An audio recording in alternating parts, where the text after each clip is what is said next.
computer. Hello, Stephen. So we are back. We are in My Energy Game. We are in another podcast. And Stephen Rollnick. I mean, how are you, Stephen? I am doing fine, thanks, Edu. Yeah, I'm in good nick. Excellent. I mean, obviously, for those who don't know Stephen Rollnick is one of our experts. He's a psychologist, but mainly the co-founder and the father of motivational interviewing. And I know that this is going to put you in the spot right now, and I know that you won't really like this, Stephen, but it doesn't matter. We are friends, so I can do that, or I hope I can. I mean, Stephen, it's a big deal, Stephen. I mean, Stephen, just because we are really cool friends and we talk on a weekly basis, and you come to the football club and you help us, and I'm trying to convince you to become, my mentor here at the club. I mean, Stephen is going to do a congress in America with the Dalai Lama. That's crazy, Stephen. I hear you. Thank you. It's not about me. It's about our shared efforts to improve things out there. And for your and my conversation, we're talking now, I imagine, about how do we help players improve themselves, and how do we help the coaches with that as well. Yeah, definitely. I mean, once I've embarrassed you, okay, let's go into this. Stop it. Yeah. Stop it. So my feelings on and off the grass, Stephen. This is what we're talking about. As you know, our podcast, only 20 minutes, very sharp, very quickly, just to gather some ideas and then let the coaches and the athletes listening to this generate their own opinions and their own, understandings. So my feelings on and off the grass. And straight away, I think about emotional self-regulation. Yeah. I mean, why is this important? Why is this emotional self-regulation important? Yeah. It's the word that the psychologists end up using for my feelings, the word emotion.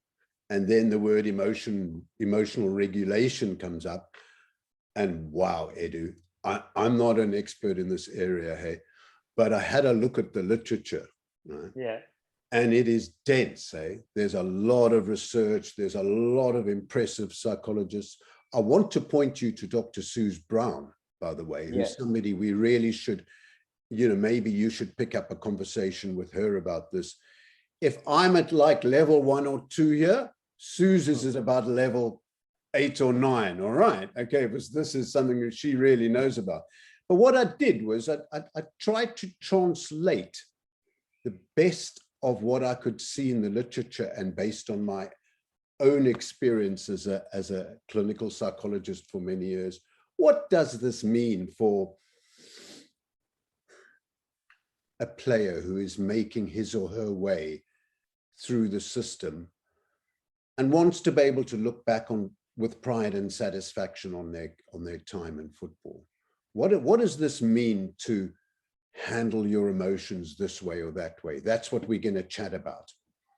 Excellent. And it's so important because, I mean, I've been reading quite a lot, and I'm trying to understand, and I still don't understand half of it, but anyway, around well-being and around, managing your emotions to be able to become more balanced as a person. Therefore, then when you go to perform, you are in a better place, in a better space to be able to do your best. And that's what it is about. I mean, whether it's amateur, whether it's elite, is about doing your best. But of course, your best can only be truly your best if you are in the right space, because then you'll be able to enhance your full potential. Yeah. So emotional self-regulation. I mean, what does this mean for the players to manage their emotion, their feelings? Why is this important? What is this going to change in their football experience? I think you and I completely agree there that a player wants to have a foundation of well-being, excuse me, where they can spend their energy in the right kind of way.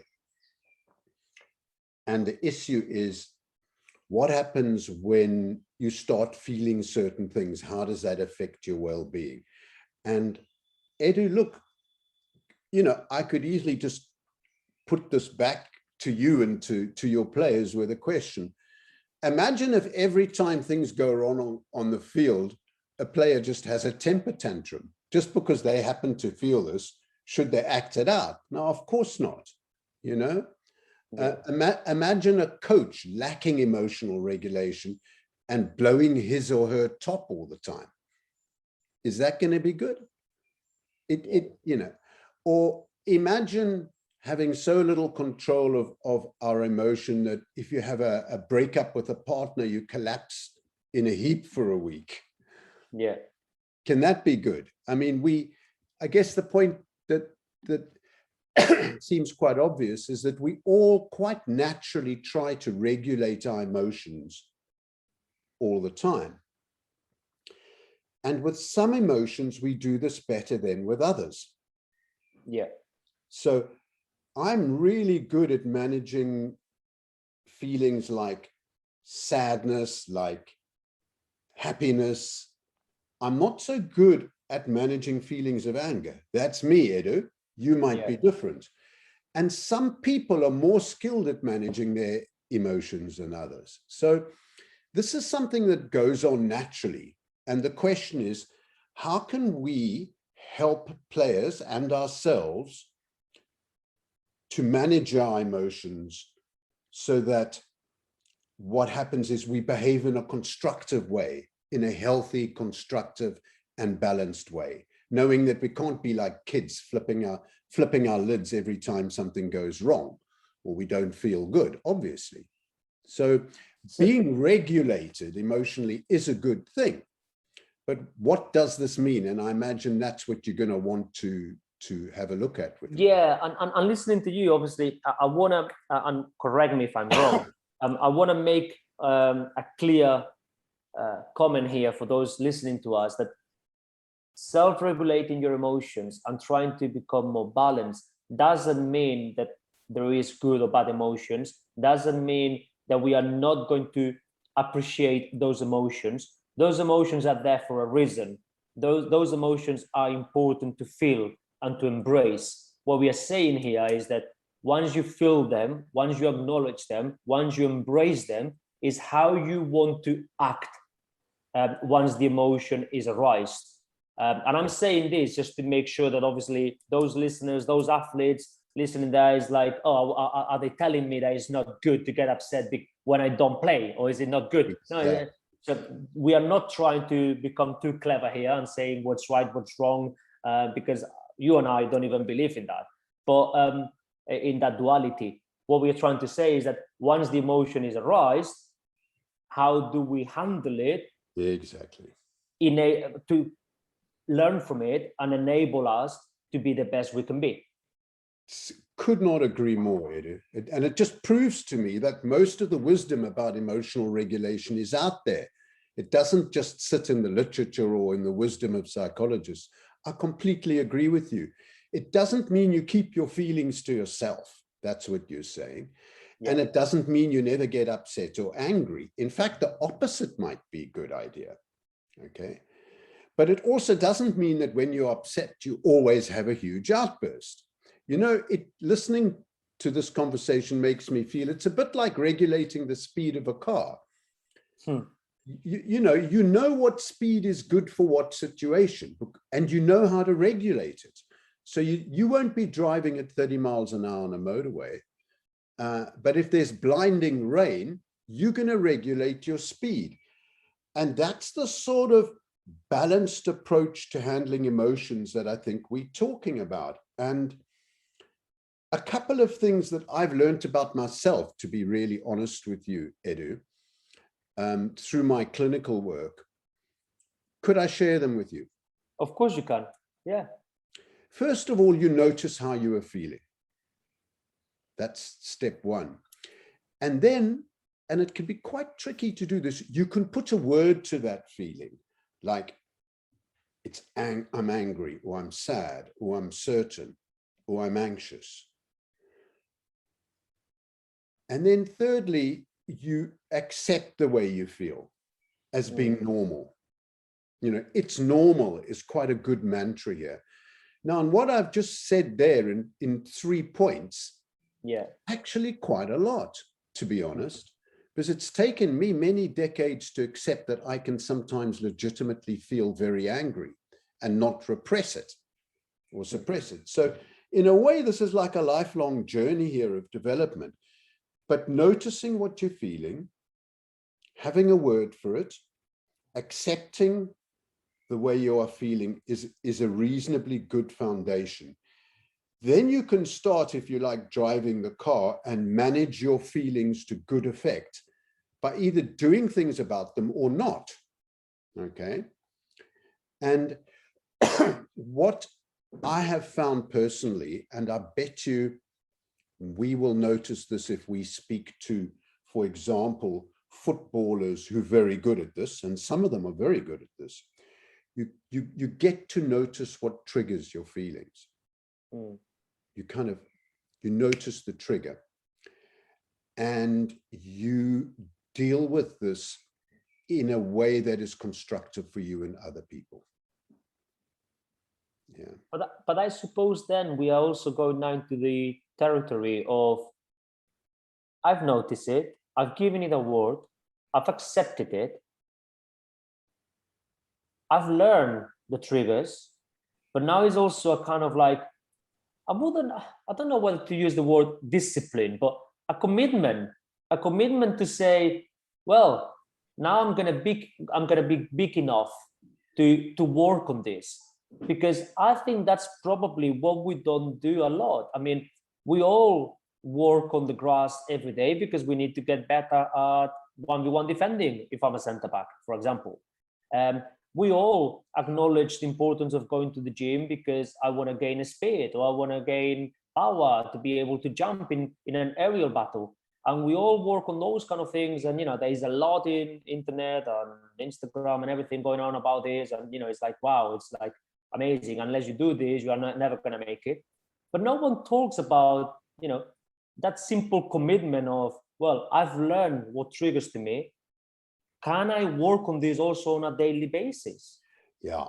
And what you and I are noticing is that we're starting to develop a language to discuss this. Okay, in exactly the same way that you've got your language for defensive strategy or pressing forward, whatever you talk about in football, there's a shared language. Here, we need to develop a shared language about the subject of emotions among the players and staff, so that it's easy to help each other. And here is a practical implication that I think is there for us to take, Edu, as coaches and indeed as players, which is talking to others about the way you're feeling. Yeah. That will help everybody develop a shared language. And I think this has got enormous potential in sport, and I could, if you like, say why. Yeah, please. Being able to talk to others is like sharing a problem. And so talking to others about how you feel can prevent problems. So that's looking at a little bit negatively, but as a player, you will have noticed and heard stories about other players who've developed problems with gambling, with addiction, with whatever. Talking about the way you feel is what a lot of people who develop problems say they wish they'd done earlier. Okay. But on the positive side, Edu, if players can get to talk about the way they feel and what their emotions are, it improves connection between players. Yeah. Okay. And this improved connection between people improves performance on the field. Yes, I agree 100%. Yeah. And I've noticed this in a couple of other sports, that if you think about the mindset of a champion is not necessarily somebody who toughs everything out. I'm not convinced about this concept of mental toughness. It's there and it plays a role, but equally important is the sense of balance that a player has, where they understand what triggers them emotionally, they can talk about this to others, including their coaches, and in so doing are expressing vulnerability as a human being, aware that they can't control every outcome. And it's that, if you like, comfort with vulnerability that actually contributes to the mindset of a champion and to success on the field. And I couldn't agree more, because I talk to the players a lot, as you know, and they're all kind of obsessed with mental toughness. Yeah. And how resilient they have to be, you know, to make it to the top, and to if I'm not playing, to go back into the team. If I am playing, to make sure that I don't drop my shirt, and I keep the spot, and so on. And at times, I think we've misunderstood the concept of mental toughness with, I have to be a tough cookie every day, 24/7, and I cannot show my emotions, and I have to, and actually that what creates is people going more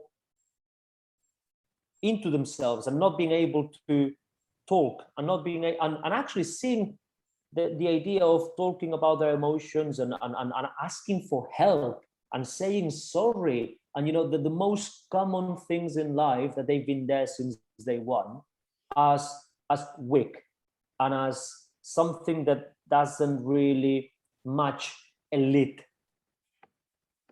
environments. And so probably, to kind of like, would you say then that to be able to self-regulate yourself better, what you need to do is open up, and let's use plain English, leave the bullshit aside, and actually understand vulnerability and openness as a super strength. Totally. I mean, that's the impression I'm getting from this conversation, and from my experiences of life, and of looking at people in sport. In a way, accepting your vulnerability, being open about the way you feel, improving your connections with people, is a strength that gives you the balance and the freedom to be really tough on the field when it matters. Yeah. Exactly. I mean, you said earlier, spending your energy where it matters, focusing your energy where it matters, being tough when it matters. Yeah. So it sounds like you and I agree, and I look forward to working with you and other colleagues to try and develop a shared language among a group of players and with coach colleagues, so that people can learn to recognize the way they're feeling, and understand what's good for them. Because and so when you say the language, just to finish off, Stephen, because obviously this really, I mean, as a coach myself now, are we saying things like, okay, I've noticed this emotion, I've given it a name, or I've given it a word, and that word, that name, that noun is now going to become part of our shared language, and then that's going to create like a new dictionary, if you like, that we can actually go into, and then create like a culture within the team? I think so. Well, so that's right, because there is a difference between anger, fury, sadness, elation, and I think just having those words shared among a group of players helps them to connect better, helps them to understand themselves and each other better. That improves the culture in itself. Simply talking about these things improves the connection between players, and then opens up something that might be well worth exploring, which is something like this, Edu. Before a game begins, what emotional state is best for you to be in? Because it's going to differ across the players. Yes. Now, if the players have got a language for describing their emotions, this language can be used for clarifying the best way for me to walk out there at the beginning of a game or at halftime is like this. here are the words that I use. This is what's good for me. What about you? With that language in place, I suspect performance will improve. But I don't know, and it's a wonderful area for us to all explore. Well, it's a wonderful subject, and it's something that we might explore in the months to come, Stephen, because that's really intriguing. So obviously for those listening to us today, I mean, my feelings on and off the grass, the idea of self-regulation, the idea that emotions are there for a good reason. So it's not about bottling them and not wanting to feel them and accept them. It's completely the opposite. It's about embracing them. And so self-regulation is not about, oh, I don't want to feel this right now. Actually, self-regulation is, let me feel it, let me understand it, let's handle it, and let's work on it. And that's something that has to happen in a daily basis. It's not good enough just to do it when you're going through a really bad spell. But this is something that you work as much as you work in the gym, on the grass, and so on, in the lecture theater, using Huddle or whatever. So yeah, that's very interesting. Stephen, thank you so much. It's a pleasure, man. And I hope next time we can get Dr. Suzanne Brown on here, because she's the one who will really lift us to the next level. Eh? Well, I would love to. Let's give her a call and let's see whether she wants to chat with us. Good Listen, stuff. thank you so much, my man. Take care. It's a pleasure, Ed. All the best, and speak soon. Eh? Yeah, take care. Bye-bye. Bye.